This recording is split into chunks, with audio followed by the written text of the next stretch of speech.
Hello everybody. Yeah, my name is Nelson Ilianga aka Mr. Nelly. Leo kidogo nataka tujadili soka, tunataka tujadili kuhusu ligi kuu ya Uingereza EPL, hasa kinachoendelea katika zile timu tatu ambazo zinapambana pale juu katika zile mbio za ubingwa wa EPL. Nadhani mmeiona Arsenal na Arteta wanajitahidi, wanapambana, wanakusanya pointi, wanashinda michezo. Ila sasa shida inakuwepo kwa timu mbili. Kuna timu mbili ambazo ni kikwazo, ambazo ni Manchester City walioko nafasi ya pili pamoja na Aston Villa. Tukiwajadili Man City wamekuwa kweli ni timu yenye roho mbaya, wanaifukuza Arsenal vibaya. Yaani wana roho mbaya, ni wanyambis, wakuda,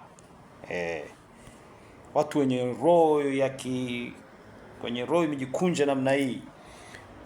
Hawa jamaa kiangalia wana mnyama Erling Haaland. Afu wana golikipa moja kubwa sana linaitwa Donnarumma, refu na roho mbaya.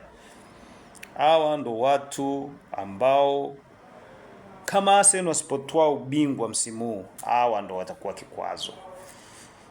Lakini Aston Villa na wenyewe kiangalia katika head to head walikutana na Arsenal wakamfunga, na katika michezo inayokuja tarehe 30 Arsenal watakutana na Aston Villa. Kwa Arsenal pale ana uwezo wa kutanua wigo wake kati yake yeye na Aston Villa.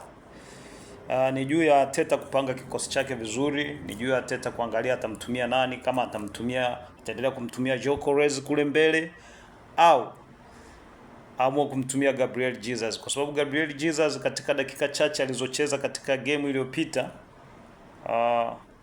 dhidi ya Brighton alionyesha uhai kuliko dakika nyingi alizocheza Gyökeres. Kwa hiyo it's up to Arteta kuangalia kama aendelee kumtumia jamaa Gyökeres au aamue kumtumia sasa Gabriel Jesus. Lakini vile vile Man City ana game ngumu dhidi ya Sunderland. Unajua Sunderland nao sio kitoto, sio wepesi. Ila sasa gari la City limewaka. Zaidi ya mechi 8 EPL anashinda, gari la City limewaka.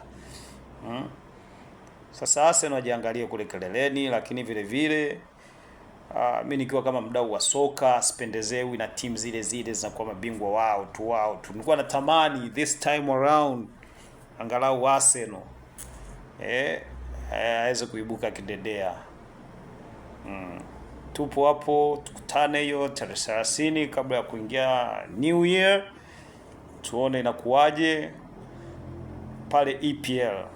Kama Arsenal anaweza kuibuka kidedea itakuwa babu kubwa. City akifungwa itakuwa babu kubwa pia. Pamoja sana.